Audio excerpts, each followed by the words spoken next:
ദൈവത്തിൻ്റെ അതിപരിശുദ്ധ നാമം ഈ സന്ധ്യാസമയം വാഴ്ത്തപ്പെടുമാറാകട്ടെ. നമുക്കൊരു വാക്യം വായിക്കാം. എബ്രായ ലേഖനം 2-ാം അധ്യായത്തിൻ്റെ 3-4 വാക്യങ്ങൾ. The book of Hebrews chapter 2 verse 3 and 4. കർത്താവ് താൻ പറഞ്ഞു തുടങ്ങിയതും ദൈവം അടയാളങ്ങളാലും അത്ഭുതങ്ങളാലും വിവിധ വീരപ്രവൃത്തികളാലും തൻ്റെ ഇഷ്ടപ്രകാരം പരിശുദ്ധാത്മാവിനെ നൽകിക്കൊണ്ടും സാക്ഷി നിന്നും കേട്ടവർ നമുക്ക് ഉറപ്പിച്ചു തന്നതുമായ ഇത്ര വലിയ രക്ഷ നാം ഗണ്യമാക്കാതെ പോയാൽ എങ്ങനെ തെറ്റി ഒഴിയും? How can be escape if we neglect such a great salvation?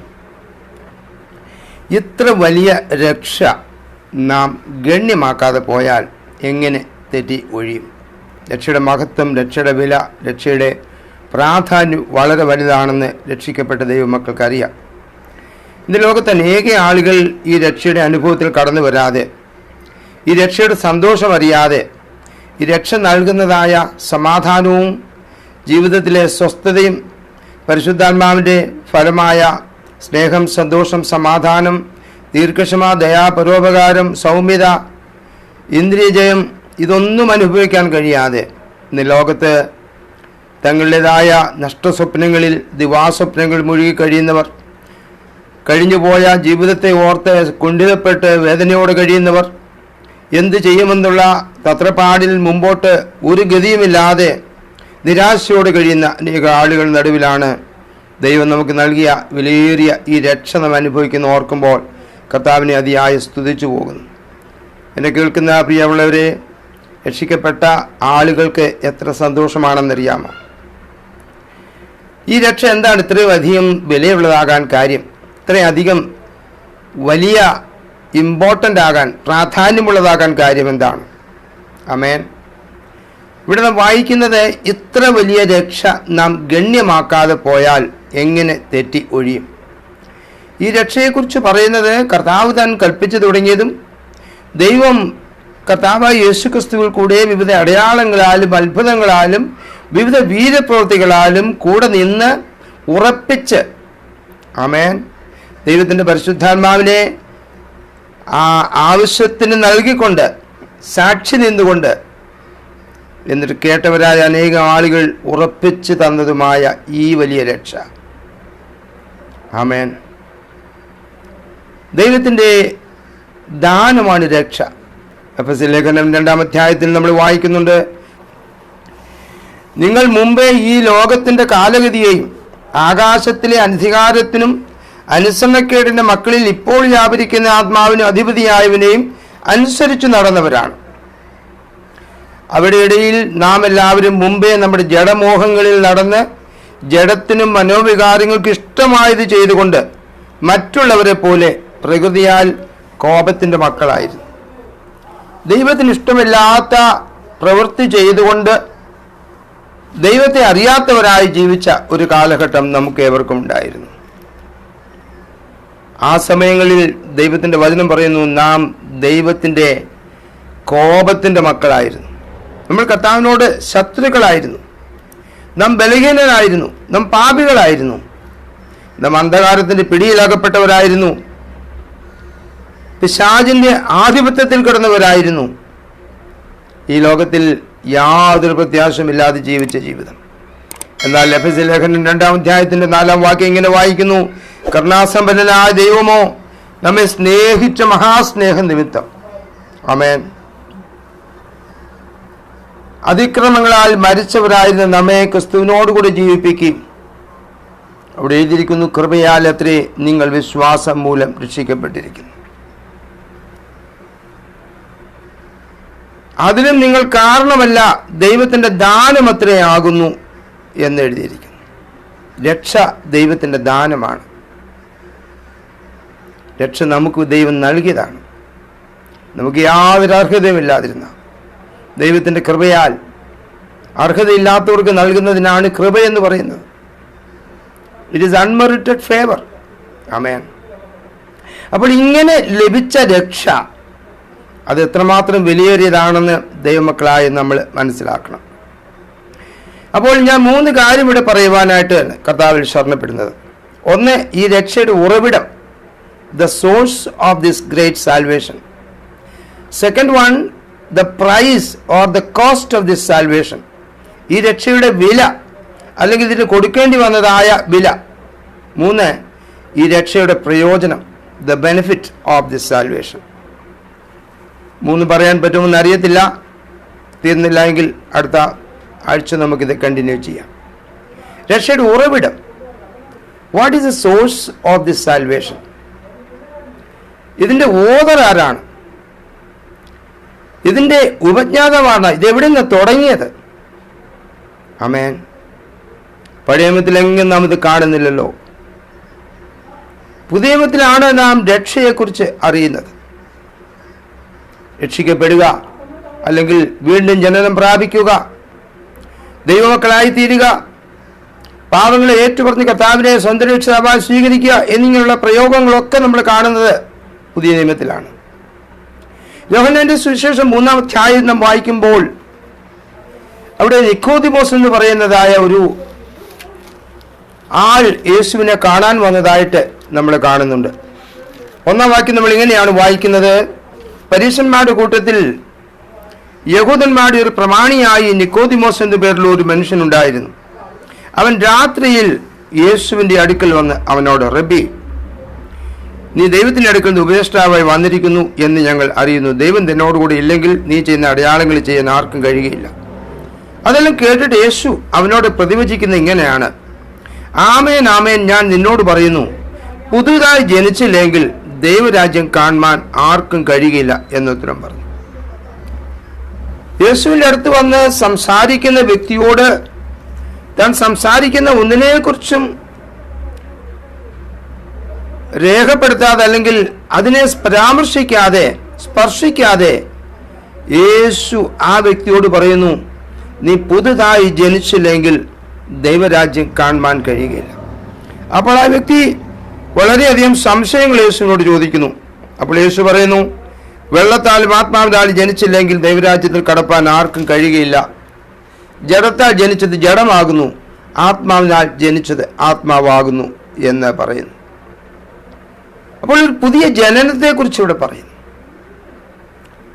2 കൊരിന്ത്യർ 5-ാം അധ്യായം 17-ാം വാക്യം ഇങ്ങനെയാണ് വായിക്കുന്നത്: ഒരുവൻ ക്രിസ്തുവിലായാൽ അവൻ പുതിയ സൃഷ്ടിയാകുന്നു, പഴയത് കഴിഞ്ഞുപോയി, ഇതാ സകലതും പുതുതായി തീർന്നിരിക്കുന്നു. യേശുവിൽ വിശ്വസിച്ച് തൻ്റെ ജീവിതത്തെ സമർപ്പിക്കുന്ന ഒരു വ്യക്തി ഒരു പുതിയ സൃഷ്ടിയായി തീരുകയാണ്, ഒരു പുതിയ ജനനം എടുക്കുകയാണ്. ഈ ജനനം ഭൂമിയിൽ നിന്നുള്ള ജനനമല്ല, പിന്നെയോ ഉയരത്തിൽ നിന്നുള്ള ജനനമാണ്. ഹല്ലേലൂയ. ഇത് ആത്മീകമായ ജനനമാണ്. ജഡികമായ ജനനം നമുക്കുണ്ടായിരുന്നു. നമ്മുടെ മാതാപിതാക്കളുടെ ഉദരത്തിൽ നിന്നും നാം ഒരിക്കൽ ഈ ഭൂമിയിലേക്ക് പറന്നു വീണു. ആ ഡേറ്റൊക്കെ നമ്മൾ എഴുതി വച്ചിട്ടുണ്ട്, ഡേറ്റ് ഓഫ് ബർത്ത് എന്ന പേരിൽ. എന്നാൽ വീണ്ടും ജനിക്കുന്ന ഒരു വ്യക്തി ഉയരത്തിൽ നിന്നാണ് ജനിക്കുന്നത്. ദൈവവചനത്താലും ദൈവത്തിൻ്റെ പരിശുദ്ധാത്മാവിനാലും ജനിക്കുന്ന വ്യക്തിയാണ്.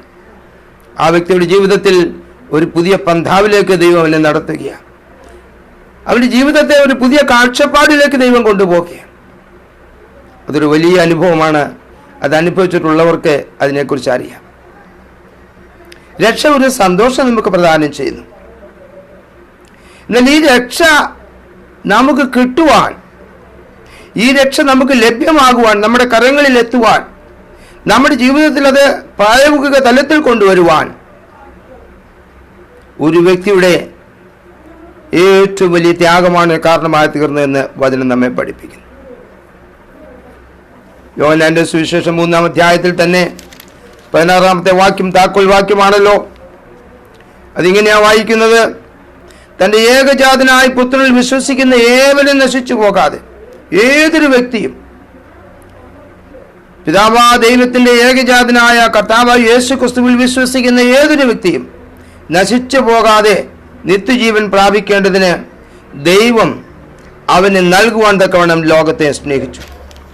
തൻ്റെ ഏകപുത്രനെ കാൽവരിയിൽ യാഗമായി തകർക്കപ്പെടുവാൻ, അവസാനത്തെ ചോരവരെയും ഊറ്റിക്കൊടുക്കുവാൻ ദൈവം വിട്ടുകൊടുത്തത്, പ്രിയമുള്ളവരെ, എന്നെയും നിങ്ങളെയും രക്ഷിക്കുവാനായിട്ടാണ്. ഇന്ന് നാം ഈ രക്ഷയുടെ ആമേൻ അനുഭവം നമ്മുടെ ജീവിതത്തിൽ ഉണ്ടായി നാം സന്തോഷിക്കുമ്പോൾ ഇതിന് പുറകിൽ ഒരു വലിയ വില കർത്താവ് കൊടുത്തു എന്ന് നമുക്ക് മനസ്സിലാക്കേണ്ടതായിട്ടുണ്ട്. ദൈവം തന്റെ പുത്രനെ ലോകത്തിൽ അയച്ചത് ലോകത്തെ വിധിപ്പാനല്ല, ലോകം അവനാൽ രക്ഷിക്കപ്പെടുവാനത്രേ. അവനിൽ വിശ്വസിക്കുന്നവന് ന്യായവിധിയില്ല. വിശ്വസിക്കാത്തവന് ദൈവത്തിന്റെ ഏകജാതനായ പുത്രന്റെ നാമത്തിൽ വിശ്വസിക്കാകിയാൽ ന്യായവിധി വന്നു കഴിഞ്ഞു. ന്യായവിധി എന്നതോ വെളിച്ചം ലോകത്തിൽ വന്നിട്ടും മനുഷ്യരുടെ പ്രവൃത്തി ദോഷമുള്ളതാകിയാൽ അവർ വെളിച്ചത്തെക്കാൾ ഇരുളിനെ സ്നേഹിച്ചത് തന്നെ. യോഹന്നാന്റെ സുവിശേഷം 1-ാം അധ്യായത്തിൽ നമ്മൾ കാണുന്നുണ്ട്, ലോകത്തിലേക്ക് ഏത് മനുഷ്യനെയും പ്രകാശിപ്പിക്കുന്ന സത്യവെളിച്ചം ലോകത്തിലേക്ക് വന്നുകൊണ്ടിരുന്നു. ദൈവം വെളിച്ചമാണ്. യേശു പറഞ്ഞു, ഞാൻ ലോകത്തിന്റെ വെളിച്ചമാണ്. യോഹന്നാൻ 14:6 യേശു പറഞ്ഞു, ഞാൻ തന്നെയാണ് വഴിയും സത്യവും ജീവനും, ഞാൻ മുഖാന്തരമല്ലാതെ ആരും പിതാവിന്റെ അടുക്കൽ എത്തുന്നില്ല എന്ന് യേശു പറഞ്ഞു. ഹല്ലേലൂയ. അപ്പോൾ ഈ രക്ഷയെക്കുറിച്ച് നമ്മൾ ചിന്തിക്കുമ്പോൾ ഈ രക്ഷയുടെ ഉറവിടം ആരാണ്? കർത്താവ് യേശു ക്രിസ്തുവാണ്. ഈ രക്ഷ അവിടെ നിന്നാണ് വന്നത്. ആമേൻ. നമ്മൾ വായിക്കുന്നുണ്ട്, യേശു കർത്താവ് പലതിനേക്കാൾ ശ്രേഷ്ഠനാണ്. ഒന്ന്, യേശു ദൈവദൂതന്മാരെക്കാൾ ശ്രേഷ്ഠൻ, പ്രവാചകന്മാരെക്കാൾ ശ്രേഷ്ഠൻ, മോശയേക്കാൾ ശ്രേഷ്ഠൻ, മഹാപുരോഹിതനേക്കാൾ ശ്രേഷ്ഠൻ, ദേവാലയത്തിലെ ഉടമ്പടിയേക്കാൾ, ദേവാലയത്തിലെ യാഗത്തേക്കാൾ, യാഗമൃഗങ്ങളുടെ രക്തത്തേക്കാൾ, അവസാനമായി ഹാബേലിന്റെ രക്തത്തേക്കാൾ ശ്രേഷ്ഠതയുള്ള ആളാണ് കർത്താവ് യേശു ക്രിസ്തു. ആമേൻ. കൊലോസ്യ ലേഖനം 1-ാം അധ്യായം 15-ാം വാക്യം ഇങ്ങനെ വായിക്കുന്നു, അവൻ അദൃശ്യനായ ദൈവത്തിന്റെ പ്രതിമയും സർവസൃഷ്ടിക്കും ആദ്യജാതനുമാകുന്നു. സ്വർഗത്തിലുള്ളതും ഭൂമിയിലുള്ളതും ദൃശ്യമായതും അദൃശ്യമായതും, സിംഹാസനങ്ങളാകട്ടെ, കർത്തൃത്വങ്ങളാകട്ടെ, വാഴ്ചകളാകട്ടെ, അധികാരങ്ങളാകട്ടെ, സകലവും അവൻ മുഖാന്തരം സൃഷ്ടിക്കപ്പെട്ടു. അവൻ മുഖാന്തരവും അവനായിട്ടും സകലവും സൃഷ്ടിക്കപ്പെട്ടു. യോഹന്നാൻ 1-ാം അധ്യായത്തിൽ ഇങ്ങനെ വായിക്കുന്നു, അവൻ ആദിയിൽ ദൈവത്തോടു കൂടെ ആയിരുന്നു, സകലവും അവൻ മുഖാന്തരം ഉളവായതൊന്നും അവനെ കൂടാതെ ഉളവായില്ല. അവനിൽ ജീവൻ ഉണ്ടായിരുന്നു, ജീവൻ മനുഷ്യരുടെ വെളിച്ചമായിരുന്നു. ആമേൻ.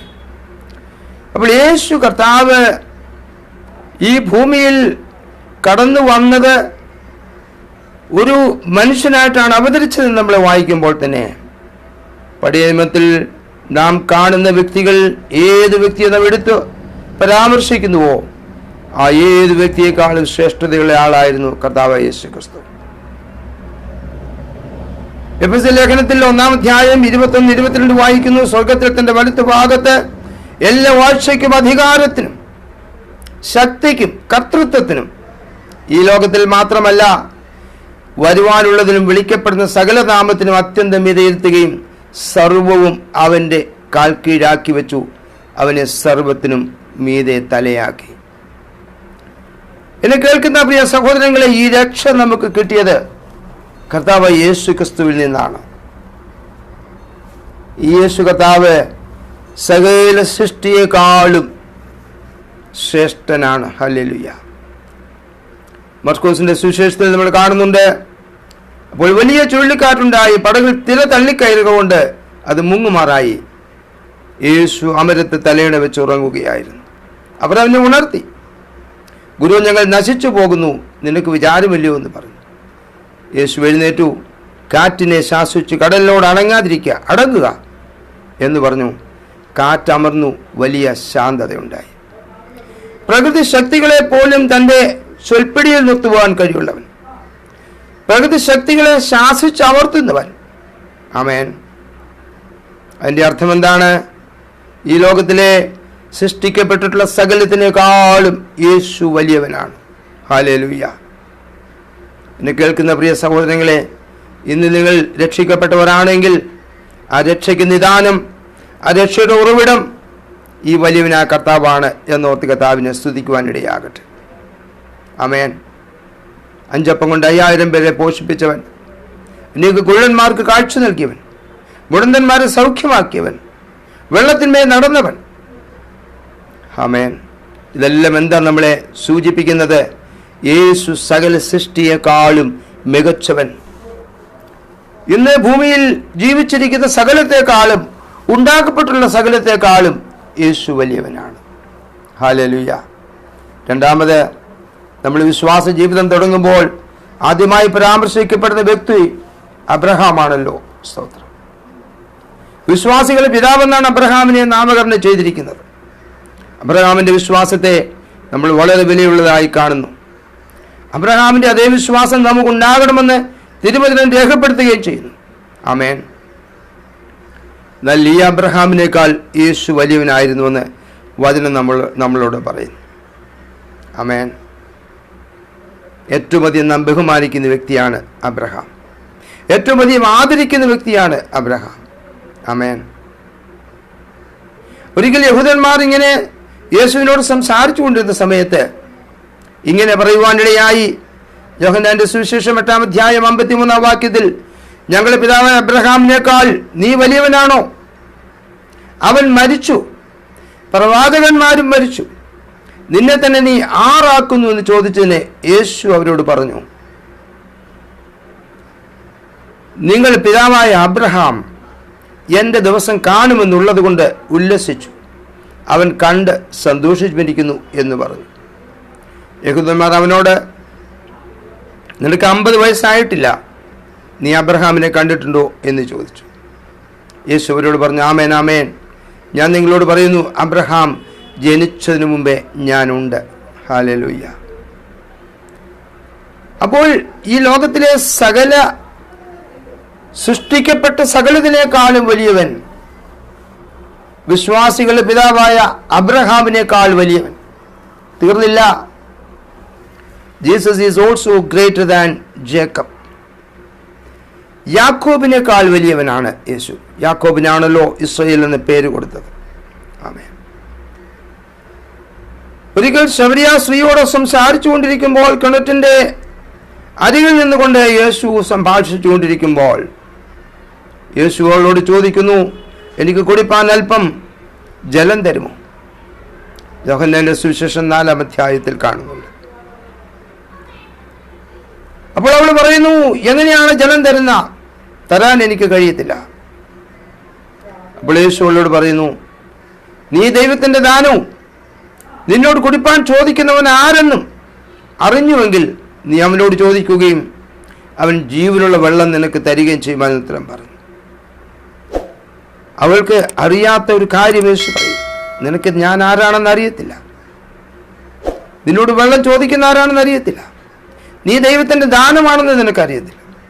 ഇതറിഞ്ഞിരുന്നുവെങ്കിൽ നീ എന്നോട് വെള്ളം ചോദിക്കുമായിരുന്നു. അവൾ പറയുന്നു, യേശുവിനോട് പറയുന്നു, നമ്മുടെ പിതാവായ യാക്കോബിനേക്കാൾ നീ വലിയവനാണോ? കുറച്ചു മുമ്പ് നമ്മൾ കണ്ടത് യഹൂദന്മാർ ചോദിക്കുന്നു, നീ അബ്രഹാമിനേക്കാൾ വലിയവനാണോ? ഇവിടെ ശമരിയ സ്ത്രീ ചോദിക്കുന്നു, നീ ഞങ്ങളുടെ പിതാക്കന്മാരായ യാക്കോബിനേക്കാൾ വലിയവനാണോ? കാരണം എന്താണ്? യാക്കോബാണ് ഞങ്ങൾക്ക് ഈ കിണർ കുഴിപ്പിച്ച് തന്നത്. അവനും അവൻ്റെ മക്കളും മൃഗങ്ങളും, ഇന്ന് ഞങ്ങളും ഇതിലെ വെള്ളമാണ് കുടിച്ചു പോകുന്നത് എന്ന് പറഞ്ഞു. യേശുവിനോട് പറയുക, ഈ വെള്ളം കുടിക്കുന്നവനെല്ലാം പിന്നെയും ദാഹിക്കും. ഞാൻ കൊടുക്കുന്ന വെള്ളം കുടിക്കുന്നവനോ ഒരു നാളും ദാഹിക്കയില്ല. ഞാൻ കൊടുക്കുന്ന വെള്ളം അവങ്കിൽ നിത്യജീവങ്കിലേക്ക് പൊങ്ങി വരുന്ന നീരുറവായി തീരും എന്ന് ഉത്തരം പറഞ്ഞു. അപ്പൊ നോക്കണമേ, ലോകത്തെ സകല സൃഷ്ടിയെക്കാളും വലിയവൻ, വിശ്വാസികളുടെ പിതാവായ അബ്രഹാമിനേക്കാൾ വലിയവൻ, ഗോത്രപിതാവായ ഇസ്രായേൽ എന്നറിയപ്പെടുന്ന യാക്കോബിനേക്കാൾ വലിയവൻ. തീർന്നില്ല, യേശു മോശയെക്കാളും വലിയവനാ. ഹല്ലേലൂയ. പഴയ നിയമ പശ്ചാത്തലത്തിൽ നിന്നുകൊണ്ട് ഇത് ചിന്തിച്ചു നോക്കുമ്പോൾ ദൈവത്തോട് അഭിമുഖമായി മുഖാമുഖം സംസാരിച്ച, ദൈവത്തിന് വേണ്ടി വിശ്വസ്തയോട് നിന്ന് വലിയ വീരപ്രവൃത്തികൾ ചെയ്ത്, ആമേൻ, ഇസ്രായേൽ മക്കളെ മിസ്രയീമിന്റെ അടിമത്തത്തിൽ നിന്ന് വിടുവിച്ചു കൊണ്ടുവന്ന മോശയെ പോലെ മറ്റൊരാളില്ല. മോശയ്ക്ക് തുല്യമായി മറ്റൊരാളില്ല. മോശയാണ് ഇസ്രായേൽ മക്കൾക്ക് ന്യായപ്രമാണം ദൈവത്തിൻ്റെ അടുത്ത് നിന്ന് വാങ്ങി കൊണ്ടുവന്ന് കൊടുത്തത്. ഹല്ലേലൂയ. ദൈവത്തോട് മുഖാമുഖമായി സംസാരിച്ച മോശ. ആമേൻ. എന്നാൽ മോശ മരിക്കുന്നതിന് മുമ്പ് ഇസ്രായേൽ മക്കളോട് മോശ പറഞ്ഞു, ഇങ്ങനെ ഒരു കാര്യം പറഞ്ഞിട്ടാണ് പോയത്. വേറെ ഒരു പ്രവാചകൻ എന്നെപ്പോലെ ദൈവം എഴുന്നേൽപ്പിക്കാൻ പോകുന്നു. നിങ്ങൾ അവനെ ശ്രദ്ധിക്കണമെന്ന് പറഞ്ഞു.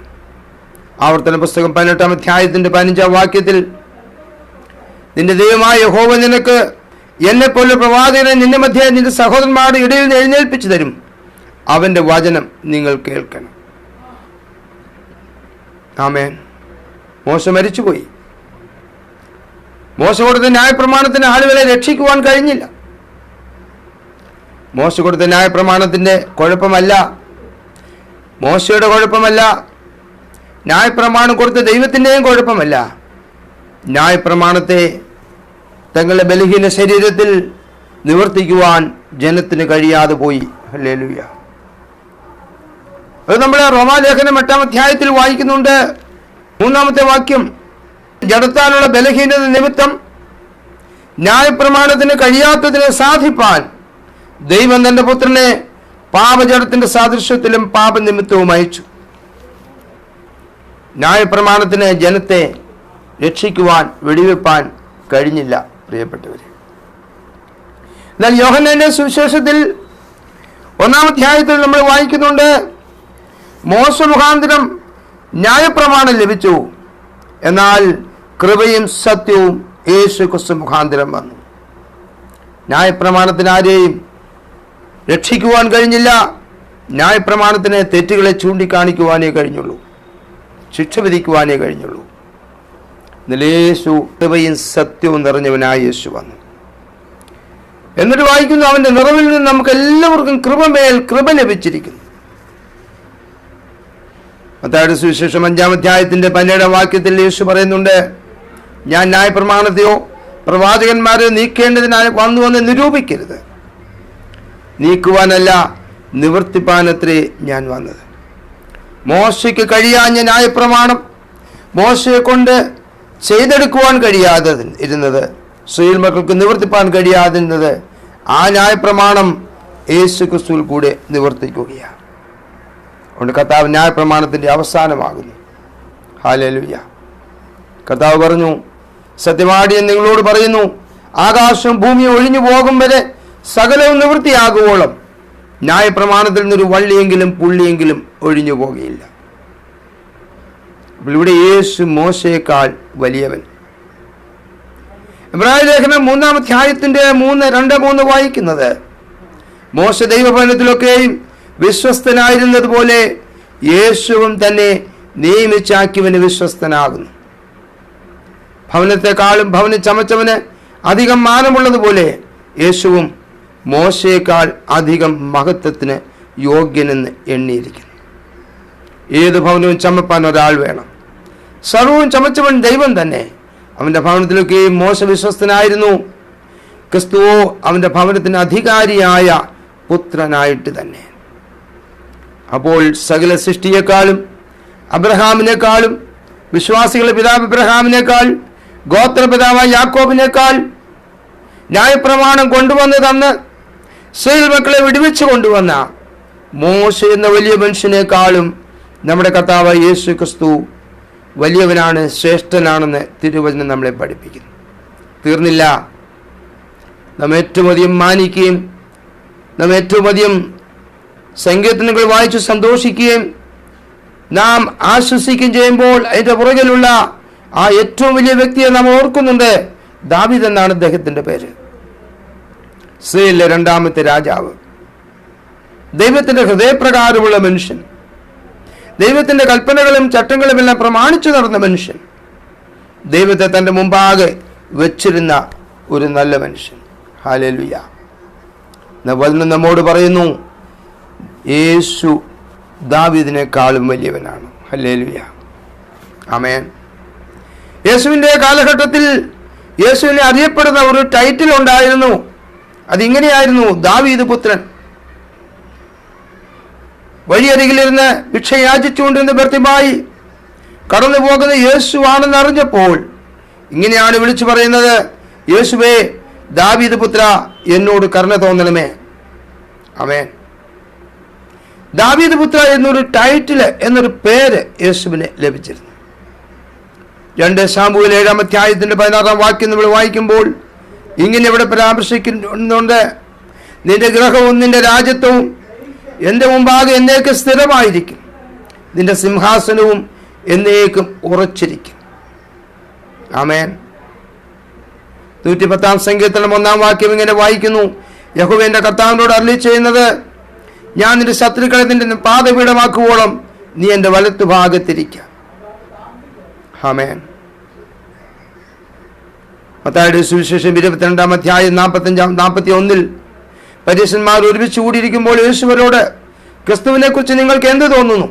അവൻ ആരുടെ പുത്രനെന്ന് ചോദിച്ചപ്പോൾ, ദാവീദിന്റെ പുത്രൻ എന്ന് അവർ പറഞ്ഞു. സകല സൃഷ്ടിയെക്കാളും, വിശ്വാസികളുടെ പിതാവായ അബ്രഹാമിനേക്കാളും, ഗോത്രപിതാവായ ഇസ്രായേലായിരുന്ന യാക്കോബിനേക്കാളും, മോശയെക്കാളും, ഇപ്പോൾ ദാവീദിനേക്കാളും വലിയവനാണ് യേശു എന്ന് വചനം നമ്മെ പഠിപ്പിക്കുന്നു. അതുകൊണ്ടാണ് ഈ രക്ഷയ്ക്ക് വലിയ വിലയുള്ളത്. നാം ഇന്ന് അനുഭവിക്കുന്ന ഈ രക്ഷ, നാം രക്ഷിക്കപ്പെടുവാൻ ആകാശത്തിന് കീഴിൽ മനുഷ്യരുടെ ഇടയിൽ നൽകപ്പെട്ട വേറൊരു നാമമില്ല എന്ന് അപ്പോസ്തല പ്രവൃത്തികൾ 4:12 നമ്മൾ വായിക്കുമ്പോൾ, ഈ ഒരു നാമം, യേശുവിൻ്റെ നാമം സകല നാമത്തിനും മേലായ നാമമാണ്. പ്രിയപ്പെട്ടവരെ, ഹല്ലേലൂയ. ഇന്ന് രക്ഷ അനുഭവിച്ചത് കൊണ്ട് നമുക്കൊരു പക്ഷെ വലിയ വിലയില്ലായിരിക്കാം. രക്ഷിക്കപ്പെട്ടതുകൊണ്ട്, ആ അനുഭവത്തിൽ കടന്നു വന്നതുകൊണ്ട് ഒരു പക്ഷേ നാം ഇങ്ങനെ ഒരു യാന്ത്രികമായ ജീവിതം മുമ്പോട്ട് കഴിക്കുന്നവരായിരിക്കാം. എന്നാൽ ഇതിനു വേണ്ടി എൻ്റെ കർത്താവ് വലിയ വില കൊടുത്തുവെന്ന് വചനം നമ്മെ ഉദ്ബോധിപ്പിക്കുന്നു. ഹല്ലേലൂയ, സ്തോത്രം. അടുത്തത് ശലോമോനാണ്. ദാവീദ് കഴിഞ്ഞാൽ ഏറ്റവും ഒരു നല്ല ഭരണം കാഴ്ചവെച്ച ആളെന്നുള്ള ഒരർത്ഥത്തിൽ ശലോമോനെ കുറിച്ച് പറയുന്നു. ശലോമോന്റെ ജ്ഞാനം, ശലോമോന്റെ അറിവ്, ശലോമോന്റെ മറ്റ് കാര്യങ്ങളെല്ലാം ലോകത്ത് മുഴുവനും പ്രസിദ്ധമായി തീർന്നു. അവനെ പോലെ ഒരാൾ ഉണ്ടായിട്ടില്ല, ഇനി ഉണ്ടാകുമില്ല എന്ന് നമ്മൾ വായിക്കുന്നുണ്ട്. ആമേൻ. 1 രാജാക്കന്മാർ 10 അധ്യായം 23 ഇങ്ങനെ വായിക്കുന്നു, ഇങ്ങനെ ശലോമോൻ രാജാവ് ഭൂമിയിലെ സകല രാജാക്കന്മാരിലും വെച്ച് ധനം കൊണ്ട് ജ്ഞാനം കൊണ്ടും മികച്ചവനായിരുന്നു. ദൈവ ശലോമോന്റെ ഹൃദയത്തിൽ കൊടുത്ത ജ്ഞാനം കേൾക്കേണ്ടതിന് സകല ദേശക്കാരും അവന്റെ മുഖദർശനം അന്വേഷിച്ചു വന്നു. ആമേൻ. എന്നാൽ അതേ ശലോമോനെ കുറിച്ച് യേശു കർത്താവ് തന്നെ മത്തായിയുടെ സുവിശേഷം 12 അധ്യായത്തിന്റെ 42 വാക്യത്തിൽ ഇങ്ങനെ പറഞ്ഞു, തെക്കേ രാജ്യ ന്യായവിധിയിൽ ഈ തലമുറയോട് ഒന്നിച്ചുയർത്തെഴുന്നേറ്റ് അതിനെ കുറ്റം വിധിക്കും. അവൾ ശലോമോന്റെ ജ്ഞാനം കേൾപ്പാൻ ഭൂമിയുടെ അറുതികളിൽ നിന്ന് വന്നുവല്ലോ, എന്നാൽ ഇവിടെ ഇതാ ശലോമോനിലും വലിയവൻ. ഹല്ലേലൂയ. എന്നെ കേൾക്കുന്ന പ്രിയ ദൈവമക്കളെ, നമ്മുടെ കർത്താവ് ശലോമോനിലും വലിയവനാണ്. ഹല്ലേലൂയ. അടുത്തത് യോനാ പ്രവാചകന്റെ കാര്യം പറയുന്നു. ഈ ഇതിഹാസത്തിൽ അല്ലെങ്കിൽ വേദപുസ്തക ചരിത്രത്തിൽ ഇതുവരെ നടന്നിട്ടില്ലാത്ത ഒരു വലിയ റിവൈവല് നടക്കുവാൻ കാരണമായത് യോനാ പ്രവാചകന്റെ കാലത്താണ്.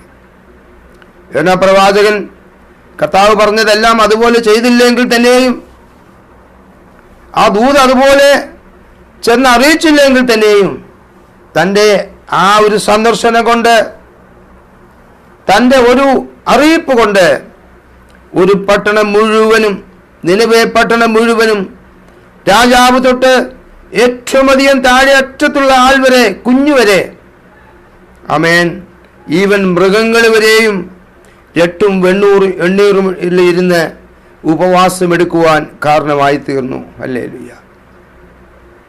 അവർ തങ്ങളെ കുറവുകളെല്ലാം ഏറ്റുപറഞ്ഞു, ദൈവസന്നിധിയിൽ കരഞ്ഞു വിലപിച്ചു. ഒരു വലിയ റിവൈവൽ, ഒരു വലിയ ഉണർവ് ആ പട്ടണത്തിൽ നടന്നു എന്ന് നമ്മൾ വായിക്കുന്നു. അങ്ങനെ ദൈവം ആ പട്ടണത്തിന് വരുത്തുമെന്ന് പറഞ്ഞ അനർത്ഥത്തെക്കുറിച്ച് അനുദപിച്ചു. അത് വന്നില്ല, നടത്തിയില്ല എന്ന് നമ്മൾ വായിക്കുന്നു. ആമേൻ. എന്നാൽ മത്തായിയുടെ സുവിശേഷം 12 അധ്യായത്തിന്റെ 41 വാക്യത്തിൽ യേശു കർത്താവ് ഇങ്ങനെ പറഞ്ഞു, നിനവേക്കാർ ന്യായവിധിയിൽ ഈ തലമുറയോട് ഒന്നിച്ചെഴുന്നേറ്റ് അതിനെ കുറ്റം വിധിക്കും. അവർ യോനയുടെ പ്രസംഗം കേട്ട് മാനസാന്തരപ്പെട്ടുവല്ലോ. ആമേൻ. അത്രമാത്രം യോനയ്ക്ക് ഇമ്പോർട്ടൻസ് അവിടെ കൊടുക്കുന്നുണ്ട്. നല്ല കർത്താവ് പറയുന്നു, നലിവിടെ ഇതാ യോനയിലും വലിയവൻ. ഹല്ലേലൂയ, ആമേൻ. പിന്നീട് നമ്മൾ കാണുന്നത് യോഹന്നാൻ സ്നാപകനെ കുറിച്ചാണ്. യേശു തന്നെ ചോദിക്കുന്നു ലൂക്കോസ് 7:26, അല്ല, എന്ത് കാണുവാൻ പോയി? ഒരു പ്രവാചകനെയാണോ?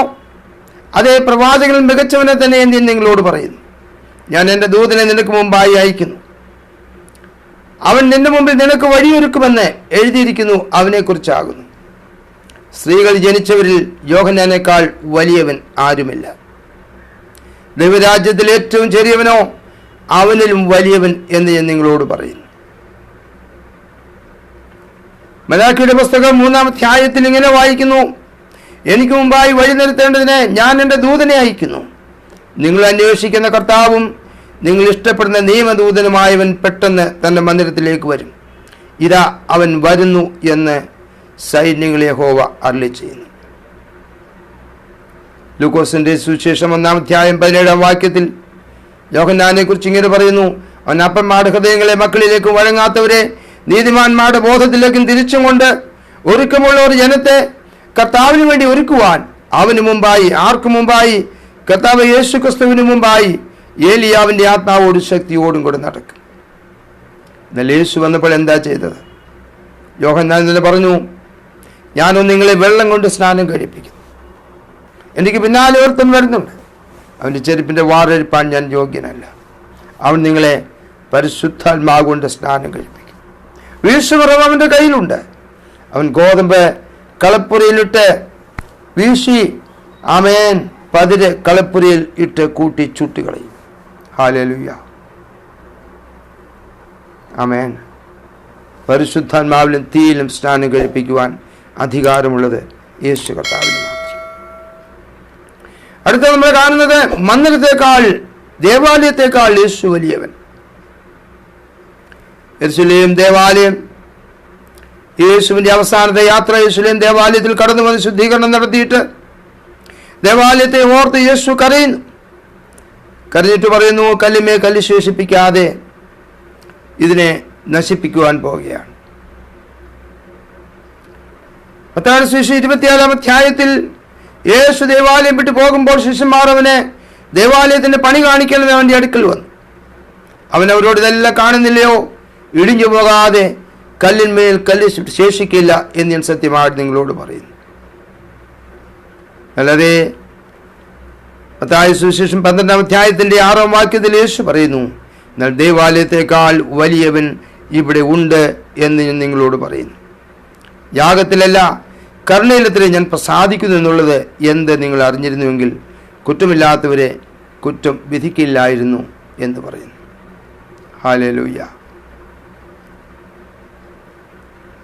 കൂടാരം തീർപ്പാൻ മോശെ ആരംഭിച്ചപ്പോൾ എബ്രായ ലേഖനം 8-ാം അധ്യായത്തിൽ വായിക്കുന്നു, പർവ്വതത്തിൽ നിനക്ക് കാണിച്ച മാതൃക പ്രകാരം സകലം ചെയ്യുവാൻ നോക്കെന്ന് പറയുന്നു. അവർ സ്വർഗീയത്തിന്റെ ദൃഷ്ടാന്തം നീളുമായി ശുശ്രൂഷ ചെയ്യുന്ന അവനോ, യേശുവോ, വിശേഷതയേറിയ വാഗ്ദത്തന്മേലെ സ്ഥാപിക്കപ്പെട്ട പുതിയ നിയമത്തിന്റെ മധ്യസ്ഥനാകയാൽ അതിന്റെ വിശേഷതയ്ക്കൊത്തവണ്ണം വിശേഷതയേറിയ ശുശ്രൂഷ പ്രാപിച്ചിരിക്കുന്നു. ഹല്ലേലൂയ. അടുത്തത് ശാബത്ത്. പഴയ നിയമ കാലഘട്ടത്തിൽ വളരെയധികം പ്രാധാന്യം കൊടുത്തിരുന്ന ഒരു കാര്യം. ഗലാത്യ ലേഖനം 4-ാം അധ്യായത്തിന്റെ 4-ാം വാക്യം ഇങ്ങനെ വായിക്കുന്നു, എന്നാൽ കാലസമ്പൂർണ്ണത വന്നപ്പോൾ ദൈവം തന്റെ പുത്രനെ സ്ത്രീയിൽ നിന്ന് ജനിച്ചവനായി ന്യായപ്രമാണത്തിന് കീഴ് ജനിച്ചവനായി നിയോഗിച്ചയച്ചത് അവൻ ന്യായപ്രമാണത്തിന് കീഴുള്ളവരെ വിലയ്ക്ക് വാങ്ങിയിട്ട് നാം പുത്രത്വം പ്രാപിക്കേണ്ടതിന് തന്നെ. കർത്താവ് ഒരിക്കൽ പറഞ്ഞല്ലോ, ഞാൻ ശബത്തിനും കർത്താവാകുന്നു. ഹല്ലേലൂയ. ഞാൻ ന്യായപ്രമാണത്തെയോ പ്രവാചകന്മാരെയോ നീക്കേണ്ടതിന് വന്നില്ല, നിവർത്തിക്കാനത്രേ ഞാൻ വന്നത്. ഹല്ലേലൂയ. അടുത്തതായി യേശു സഭയേക്കാൾ വലിയവനാണ്. സഭയ്ക്ക് വേണ്ടി വലിയ വില കൊടുത്ത കർത്താവ്. കർത്താവ് പത്രോസിനോട് പറഞ്ഞു, പത്രോസേ, ഈ പാറമേൽ ഞാൻ എൻ്റെ സഭയെ പണിയും, പാതാള ഗോപുരങ്ങൾ അതിന് ജയിക്കുകയില്ല. ആമേൻ. ഈ സഭയ്ക്ക് വേണ്ടി താൻ വലിയ വില കൊടുത്തു. സഭയെ വിടുവിക്കുവാൻ സഭയെ സ്നേഹിച്ച കർത്താവ്. ആമേൻ. എഫെസ്യ ലേഖനം 5-ാം അധ്യായം 27 വാക്യം ഇങ്ങനെ വായിക്കുന്നു. 25 ഭർത്താക്കന്മാരെ ക്രിസ്തു സഭയെ സ്നേഹിച്ചതുപോലെ നിങ്ങൾ ഭാര്യമാരെ സ്നേഹിപ്പീൻ. അവൻ അവളെ വചനത്തോടുകൂടി ജലസ്നാനത്താൽ വെടിപ്പാക്കി വിശുദ്ധീകരിക്കേണ്ടതിനും കറ ചുളുക്കം മുതലാ ഒന്നുമില്ലാതെ സഭയെ ശുദ്ധിയും നിഷ്കളങ്കയുമായി തനിക്ക് തന്നെ തേജസ്സോടെ മുൻനിർത്തേണ്ടതിനും തന്നെത്താൻ അവൾക്ക് വേണ്ടി ഏൽപ്പിച്ചു കൊടുത്തു. ആമേൻ. അവസാനമായി യേശു ദൈവദൂതന്മാരെക്കാൾ ശ്രേഷ്ഠൻ. ആമേൻ. അവൻ ദൈവദൂതന്മാരെക്കാൾ വിശിഷ്ടമായ നാമത്തിന് അവകാശിയാനൊത്തവണ്ണം അവരെക്കാൾ ശ്രേഷ്ഠനായി തീരുകയും ചെയ്തു. സകല സൃഷ്ടിച്ചിട്ടുള്ള സകലത്തിനേക്കാളും, ഇന്ന് ജീവിച്ചിരിക്കുന്ന സകലത്തെക്കാളും, ജീവിച്ചതും ഇനി ജീവിക്കാനിരിക്കുന്നതുമായ സകലത്തെക്കാളും യേശു വലിയവനാണ്. ഈ യേശുവിൽ നിന്നാണ് നമുക്ക് രക്ഷ ലഭിച്ചത്. ഹല്ലേലൂയ. അതുകൊണ്ട് പ്രിയമുള്ളവരെ, നമുക്ക് ദൈവത്തോട് വളരെ നന്ദിയുള്ളവരായിരിക്കും. നമുക്ക് വെറും സാധാരണ ഒരാളിൽ നല്ല രക്ഷ ലഭിച്ചത്, നമുക്ക് മുമ്പേ പേര് പറഞ്ഞ സകലത്തെക്കാളും ശ്രേഷ്ഠതയേറിയ, നിയമത്തെക്കാൾ, യാഗത്തെക്കാൾ, ദേവാലയത്തെക്കാൾ, മന്ദിരത്തെക്കാൾ, ശബത്തിനേക്കാൾ, ന്യായപ്രമാണത്തെക്കാൾ, മോശയേക്കാൾ, അബ്രഹാമിനേക്കാൾ, യാക്കോബിനേക്കാൾ, പ്രവാചകന്മാരെക്കാൾ, ദൈവദൂതന്മാരെക്കാൾ സകലരെക്കാളും ശ്രേഷ്ഠനായ വലിയവനായ കർത്താവിൽ നിന്നാണ് എനിക്ക് നിങ്ങൾക്കും ഈ രക്ഷ ലഭിച്ചത് എന്നോർത്ത് കർത്താവിനെ സ്തുതിപ്പാനിടയാകട്ടെ. ഫിലിപ്പി ലേഖനത്തിൽ 2-ാം അധ്യായത്തിൽ ഇങ്ങനെ വായിക്കുന്നു. അവൻ ദൈവരൂപത്തിലിരിക്കെ ദൈവത്തോട് സമത്വം മുറുകെ പിടിച്ചുകൊള്ളണമെന്ന് വിചാരിക്കാതെ ദാസരൂപമെടുത്ത് മനുഷ്യ സാദൃശ്യത്തിലായി തന്നെത്താൻ ഒഴിച്ച് വേഷത്തിൽ മനുഷ്യനായി വിളങ്ങി തന്നെത്താൻ താഴ്ത്തി മരണത്തോളം, ക്രൂശിലെ മരണത്തോളം തന്നെ അനുസരണമുള്ളവനായി തീർന്നു. അതുകൊണ്ട് ദൈവം അവനെ ഏറ്റവും ഉയർത്തി സകല നാമത്തിനും മേലായ നാമം നൽകി. ആമേൻ. അങ്ങനെ യേശുവിൻ്റെ നാമത്തെങ്കിൽ സ്വർലോകയുടെയും ഭൂലോകയുടെയും ധോലോകയുടെയും മുഴങ്കാലൊക്കെയും മടങ്ങി എല്ലാ നാവും യേശു ക്രിസ്തു കർത്താവെന്ന് പിതാവാ ദൈവത്തിൻ്റെ മഹത്വത്തിനായി ഏറ്റുപറയുകയും ചെയ്യേണ്ടി വരും. അവിടെ എന്നെ കേൾക്കുന്ന പ്രിയ സഹോദരങ്ങളെ, നിങ്ങൾ രക്ഷിക്കപ്പെട്ടവരാണെങ്കിൽ നിങ്ങൾ ലഭിച്ച ഈ രക്ഷയുടെ പുറകിൽ യേശുവാണെന്ന് മനസ്സിലാക്കി പിന്നെയും കർത്താവിനെ സ്തുതിച്ചാട്ട്. രക്ഷിക്കപ്പെടാത്ത ആരെങ്കിലും എന്നെ ഇന്ന് രാത്രി കേൾക്കുന്നുണ്ടെങ്കിൽ എനിക്ക് അവരോട് പറയാനുള്ളത്, നിങ്ങളുടെ ജീവിതം പാഴാക്കി കളയാതെ, നിങ്ങളുടെ ജീവിതം നഷ്ടപ്പെടുത്തി കളയാതെ എത്രയും പെട്ടെന്ന് പാപങ്ങളെ, കുറവുകളെ ഏറ്റുപറഞ്ഞ് കർത്താവ് യേശു ക്രിസ്തുവിനെ സ്വന്തം രക്ഷിതാവും കർത്താവുമായി നിങ്ങളുടെ ജീവിതത്തിൽ സ്വീകരിക്കുക. ഈ രക്ഷ വലിയതാണ് കേട്ടോ. ഈ രക്ഷ നിങ്ങൾ ഒരിക്കലും നഷ്ടപ്പെടുത്തരുത്. കുറിവാക്യം നമ്മൾ ഇതാണല്ലോ വായിച്ചത്. എബ്രായ ലേഖനം 2-ാം അധ്യായത്തിൻ്റെ 3-4 നമ്മൾ വായിച്ചത്. കർത്താവ് താൻ പറഞ്ഞു തുടങ്ങിയതും ദൈവം അടയാളങ്ങളാലും അത്ഭുതങ്ങളാലും വിവിധ വീര്യപ്രവൃത്തികളാലും തന്റെ ഇഷ്ടപ്രകാരം പരിശുദ്ധാത്മാവിനെ നൽകിക്കൊണ്ട് സാക്ഷി നിന്നതും കേട്ടോ നമുക്ക് ഉറപ്പിച്ചു തന്നതുമായ ഇത്ര വലിയ രക്ഷ നാം ഗണ്യമാക്കാതെ പോയാൽ എങ്ങനെ തെറ്റി? How can we escape if V neglect such a great salvation? This salvation is so great.